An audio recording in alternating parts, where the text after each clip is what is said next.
ekizibu kino mu Busoga kyemerere kitya? Ekizibu mu Busoga Kamulini Mayuge bagemye akati. Our culture is based on it's based on adaptation. Because now we're living in our those ones who are not around, especially our partners. The reason why I'm re-recording this is because you are looking at the social behavior change of the people of our region. Awo njagala tuteekewo essira saba omulangira ffe tusinga mu Uganda okubanga tufunisa abaana ab'obuwala engudo. Teenage pregnancy n'okuba n'omwana okufuna olubuto ng'akaali kuweza myaka 18 oba ng'ali wansi wa myaka 18. Amaloboozi ge tufunye olwaleero tuteemotyamotya tuteeringa tuteeryantama tugatuusa okubavuga bane bonaabona abali mu kyalo natuzaabo. One for you and one for me. Shake, shake that mango tree.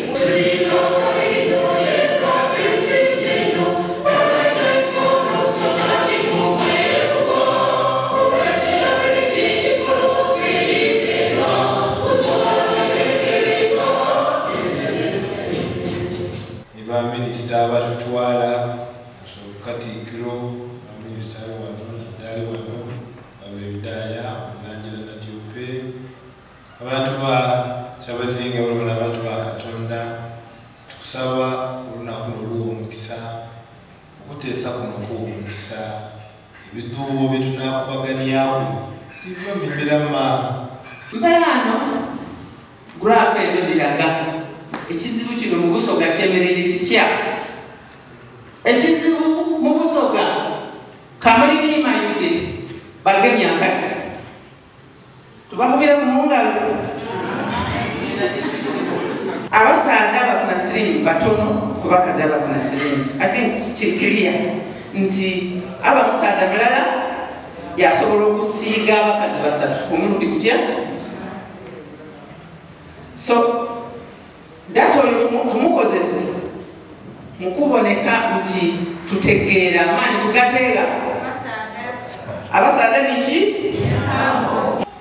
era kusaba nze ndi kusaba Kyabazinga initiative engeri y'okunoonya biki by'okukola nabakyabasobola otuyambako. Nze nga communicator mbonanga kikola omwana ajja okumalako omwaka ng'ayeza ebintu bingi byabona kweka byayali tayeze by'okwesalirawo obulungi bwategeera. So it is life skills kit ayenga eva mu Ministry of Education. So our culture is based on it's based on adaptation. Because now we're living in our those ones who are not around, especially our partners. The reason why I'm re-recording this is because you are looking at the social behavior change of the people of our region. Our culture is based on adaptation. If it is based on adaptation, it means that everyone came from somewhere to come here to settle. And so we don't know that people came on this island to run from something. So because we were running from something, some were running from persecution, some wanted leadership, some wanted land, and so on. So when they settled in this area, they were desperate to settle and move on. So they got a language. In our language, one can mean 7 things, interestingly. So that means that most of our people culturally, this is the most peaceful place. No one is willing to exchange with anyone.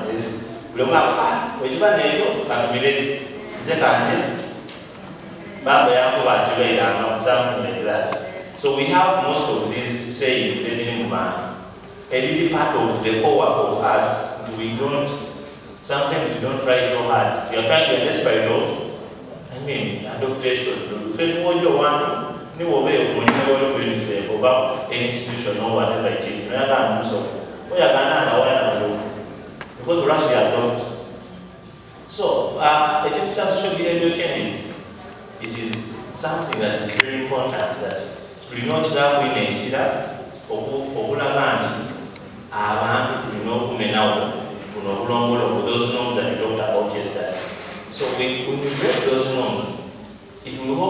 change the culture. It will help us to change the core from the ground. Yes. So nekindi tusokusima okuwa Baba ku partners baffe. His Majesty is very grateful for the commitment you have showed, for the support you have given us in delivering tomorrow, delivering our people, and this is also to show his commitment. Because someone may ask him, I am the director, why does he keep showing up? It is because I'm on instructions of His Majesty. Baba, I don't about meetings, but me when I'm in these meetings, about leader meetings, you know,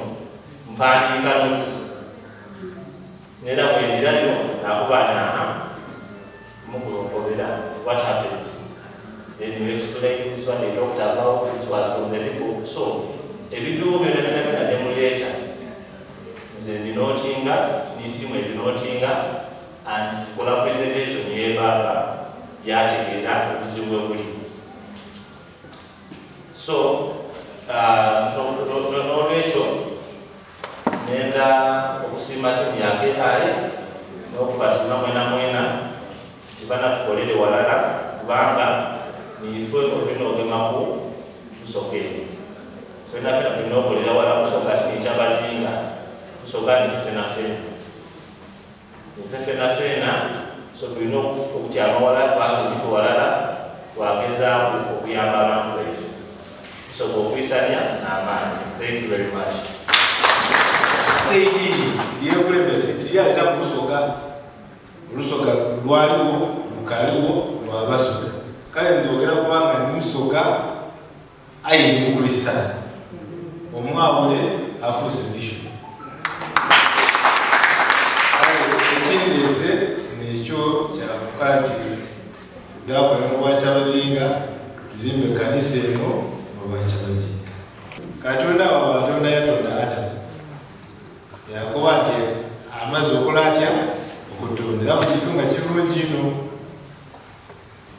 mu lubereberye 2:8 ng'amaze omuganda muna buli kintu yaidukira Yakobo ati tikyuja omusaza okuba yenka ate yaidukira ndi buti empanga eno gye muli kwogeramu ng'ezira ku kasoliro era enda kutonda edakoleze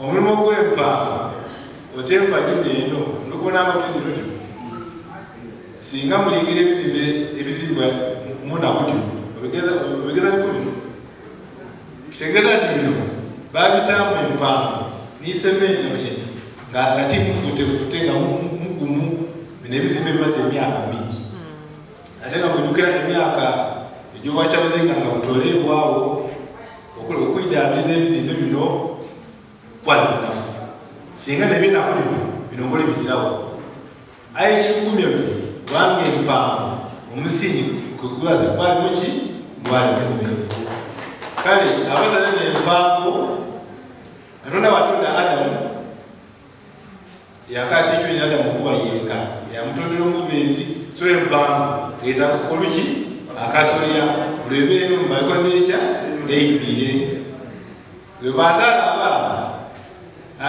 Abero ni Kaini. Ebyo ataka bikola okwogera nti Kaini olw'ennugu yayita muganda we Abero. Abero yafa olwokoti tulina biraga nti tiyabayiza tiyazaala oyo yajja olw'oseero Kaini yabula Adamu yabakunze emyaka 93. Genesis chapter 5 3, 4, and 5. Kale, Seth, ukuva kwa Adamu Seth wala obenoshi, baada batyo kikulaga olulimi olw'empanga. Kale obusika bw'abasaada era ekika kibeera ku basaada kubanga bwe bwabusoga bwebiri ku basaada era okubutambuza bwere kuki basaada aye bisoboka nga mu maka bwe tutandikire waba omusaada wabaita omukazi n'azaala abaana abo abaana bakika kya musaada ekyo era abantu babala nti bagenda olulimi lwaki lwa musaada oyo kale empanga erina kumangala kimu era ng'obuvunaanyizibwa eri bukola bulungi. Aye empanga terina kwemera mumenyera kasolya, kale emyezi okugenda byombi yabazaadde mpango abakazi kasolya. So ogaita empanga enwe n'akasolya oba n'enunda eyinza okubaala emirembe ki omulimu gw'empango walirira nakubona ensi bwebikola etya nti n'akasolya kawika kuti kawalira empanga eno yayagala okumulisa. Kale mufunze twongere okubeera abaana abalenzi abali wano n'abasaada okuba abayikayigamu, okuba abovunaanyizibwa, okuba abalengera wala, okuba abeetegereza basobole okubona amaka galegatya yegatya. Olwoni abakazi babayinza n'abatabula babonere okwo bayambe empanga eno okugizibiza bakola okola n'obwaibwe ng'okumeeza. So omwami n'omusajja banaakuma amaka bulungi, amaka geddakwa manywevu, ekkanisa edda kukula obwakyabazinga edda kwemerera. Haleluya. Nzekulu wange n'ekkanisa gyenda okulembera kyabazinga mutegeeze kikakuba walala era batu wano nakwiddangaga bwena abansoboire ni puroguramu d'ekkanisa ndinaningi n'abasoma monita ey'olwokuna bameka ababisoma bampanika ku peegi nambe ebisoma byona biri omwo tujabire etagaita omwo tudafuna bisoga empyaka eyeyagaza era ekutanga ku mutindo nga buli muntu aye bwovunaanyizibwabwe era myezi bakinkiresa ekyempaawo n'akasolya bwetukulembeza empaawo netwogera akasolya tuyinza okwa mu buzibu. Kale tukulembeze byombi empango n'akasolya twongere n'okulambika obuvunaanyizibwa bw'empango n'akasolya era ogenda empango n'akasolya ofuna enumba ekoze etya ekumiire ennoire ina okuba emirembe buti n'enjira. Mwikkirize nze enkomi wano okweneza Uganda epulezidenti wa Uganda ekisa n'amakage ebirungi ne baminisita abakungu bakola nabo ku Uganda olw'okukozesa kyabazinga latabaife emamaine bantu obukulembeze obulungi emirembe emirungi nimwe baminisita ndi eno kubanga amaze okubeekambalandiza ekirize olugendo wano n'omukyala wange n'abaana bange ndawuleza enzira yakusoga Uganda n'ekkanisa oba kyabazinga okutegeera okwaife obumalirivu obwegezo bwaife maanyi bwaife ekiseera eyo Katonda kyatubaire Katonda